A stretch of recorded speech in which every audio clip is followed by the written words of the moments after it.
was quiet. He was a man of many talents. He was also a good friend.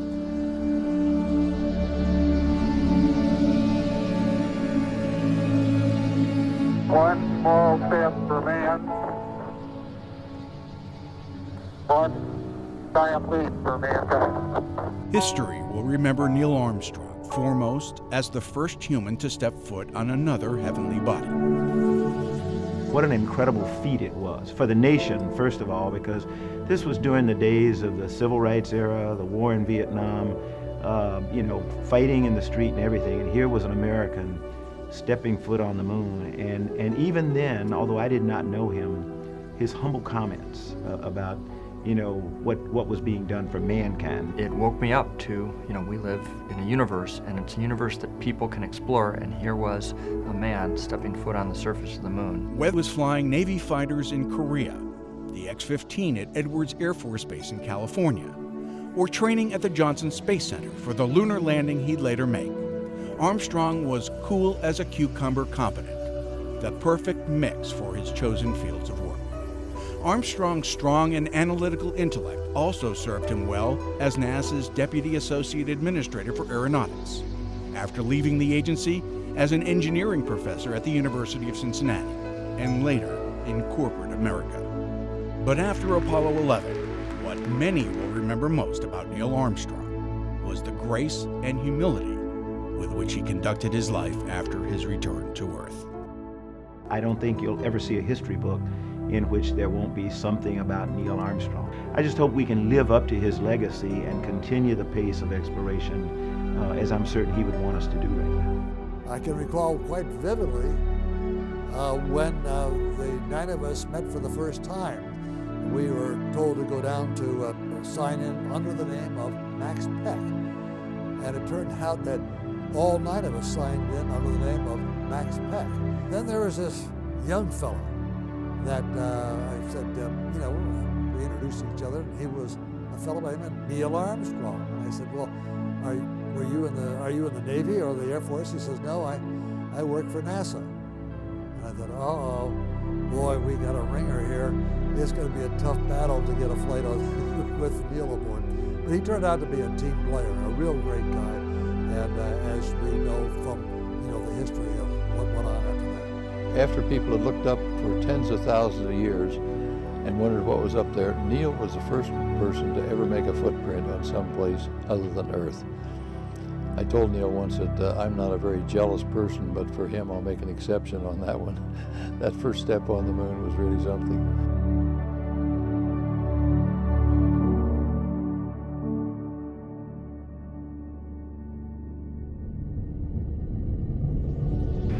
Got him to a restaurant, and he spent time with General Stafford, Gene Stern, and the Collins, and they got to laugh and joke. I mean, I was sitting out in the car waiting for him so I could get him back to the hotel, and I had to finally go in there because I saw the restaurant closing down, and they were all in there just laughing and good, and I had to go in there, put my hands on my hips and say, okay, fellas, it's time to go, And Neil came out, and he said, are we going to dance out here in the street? And I said, no, we're not going to dance in the street. Tawana got to go to bed. You always came away from a conversation with Neil thinking that he wants you to be the important person, not himself, in this encounter. And so, yeah, he was a delight to talk to. Everybody liked Neil.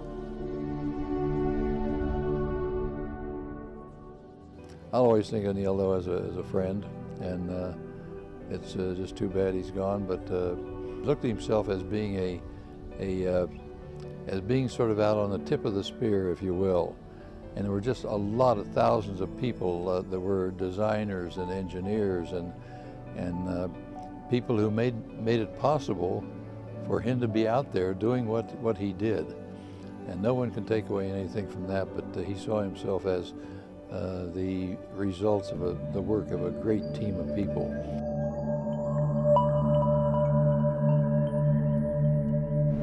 Neil was sincere. He always felt and said that, it's not about me.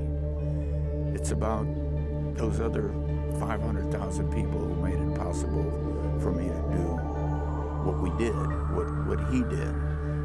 He always considered himself the tip of the arrow and the strength of the bow was the American people who made it possible for him to do what he did.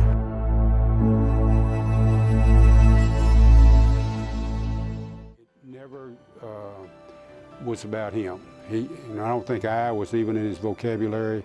It was about the team, the mission, the job that had to be done, and don't focus attention on me. Focus it on the product and the end accomplishments that you want to get out of this activity. And it's sort of the old, as long as everybody pulls on a rope in the same direction, you know, you can move mountains. So he was that kind of guy.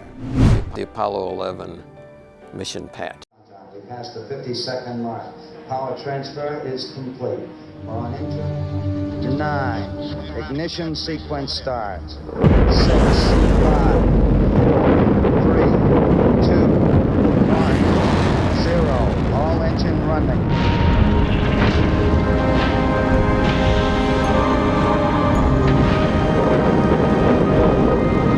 Liftoff. We have a liftoff. 32 past the hour. Liftoff on Apollo 11.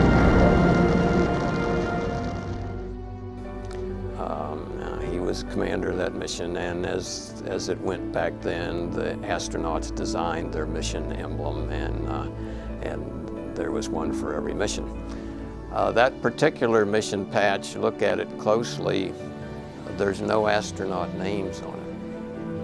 Why is there no astronaut names on it? Well, the word at the time was because the commander of the mission, who has 51% of the vote of what goes on the patch, didn't want the astronauts to get credit for our country being the first to land on the moon. He wanted our nation to get credit for it. So no names on the patch.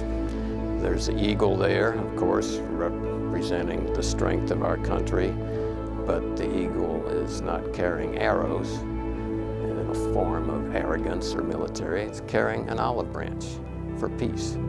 And to me, that kind of represents the personality of Neil. In life, it seems like when we lose something, God has a way of replacing it with something. And while there is no comparison whatsoever between curiosity and Neil Armstrong, it is a second wave of explorers beyond the Earth order. And so it did worry me that, here's this new explorer, and I sure hope it's not replacing, the icon. That other kids could be inspired, not just only by his accomplishments, but by the accomplishments of a country. The impossible is possible. All you got to do is go out and do it. I'm Neil Armstrong. I was the first human being on another, quote, planet in this universe. If I can do it, why can't you do it? Now, how's an 18-year-old, a 16-year-old, a 25-year-old going to argue with Neil Armstrong? He wanted to inspire these young people to dream, and his desire was to inspire these dreamers to dream on, to take us back again where no man has been before. I think if Neil would certainly find peace within himself to know, and I think he did, to know that he had indeed inspired this generation. I could see it in their eyes, I could see it in their hearts, by standing in front of these kids and saying, "Hi, I'm Neil Armstrong." Bingo. Well, Neil Armstrong and the early astronauts were really the pioneers of exploration that for the first time all of us could see it as it was happening. When I think of something like Lewis and Clark, you took weeks to hear about what happened with exploration. But for this generation of explorers, we could experience it, and we could see ourselves doing things that no one had ever done before. And I was 8 years old watching Neil and Buzz walk on the moon the first time, and it did seem to me at that point that I could do anything. And I'm not sure if they hadn't done it, I would have grown up thinking that. Whether it was going into space, or being an engineer, or being a successful businessman, or anything like that, that his approach of being quiet, unassuming, but accomplishing things, I think that is something of his legacy that young people would appreciate. I've often wondered if during these passing years, when Neil looked up at the beautiful moon, he thought, been there, done that. I believe God sent Neil here to do what he needed to do, and once his assignment was up, then God called him back home. And so I'm really thankful and glad for that.